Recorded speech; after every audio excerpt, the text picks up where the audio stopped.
Hey, what's up guys, PileDownReviews here, and today we're going to be taking a look at the Tweakers Lights by Grandmax, and these are found for $35 on Grandmax's website, as well as $25 on Amazon. And these are one of many miniature speakers that are popping up on the market at the moment that work for your phone or computer. So we're going to also be looking at the features that help make the Tweakers Lights unique. The packaging for the Tweakers Lights is pretty solid, just some designs in the front and back here. Inside you get your instruction manual, which is pretty helpful, and it outlines the 6-month warranty that the speakers do come with, which is awesome.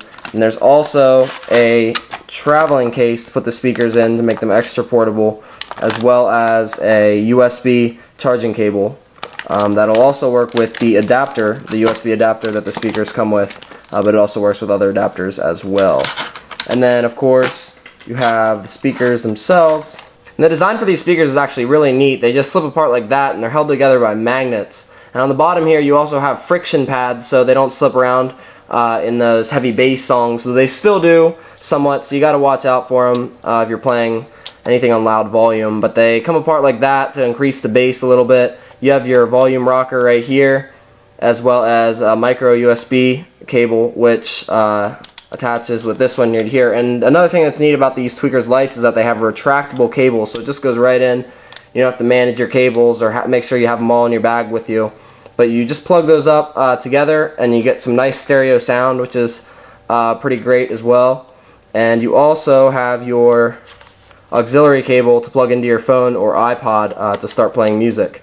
And then after you have that plugged in, you just turn it on right here and you'll see the speaker lights turn on. It'll be on both of them.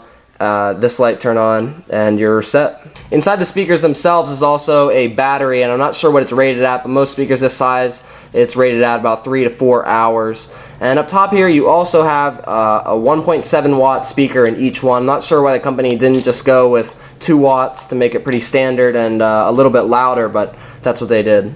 So now I'm going to play a piece of a track for you guys, starting at 50% volume, working my way up to 100% volume, to give you a general idea of how they sound.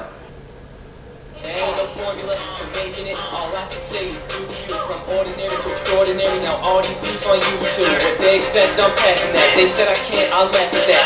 Work sessions, I'm after that. Miami here, go back to back. Not fake, I got realness. How could you not feel this? Falling right, eyes on the prize and on the rise like Josh Children, swelling undefeated. I can tell you now I mean it. In the future, like Gilbert, I'll be selling out arenas. I'm going hard till my legs drop. In terms of sound performance, the 2 speakers on the Tweakers Lights sounded slightly quieter than a single 3-watt speaker standing alone, so about the volume of someone talking loudly. One thing that did surprise me about these speakers is that there was distortion starting at 85% volume on most tracks, mostly on the bassier notes, but this was surprising to me because most of the 2-watt speakers and under that I've tested haven't had any distortion at all. So this was a first. But the bass, mids, and highs on these speakers were average for a speaker of this size and price. Music did lack fullness, mostly just because the speakers are so small. Overall, I recommend these speakers for anyone looking for a portable pair of speakers for personal use, especially since these have stereo sound, which is something that's not typically found in speakers of this size and price. However, unless you like the blue light feature or the retractable cables, I wouldn't recommend paying any more than $30 for the Tweakers Lights, since they do lack Bluetooth, they're stored at higher volume, and they're simply better, those slightly larger speakers after this price point. So that's it for my review. Thank you guys for watching. As always, if you got any questions, you can inbox me or comment in the comment box below. And don't forget to subscribe, and I'll see you guys in my next review.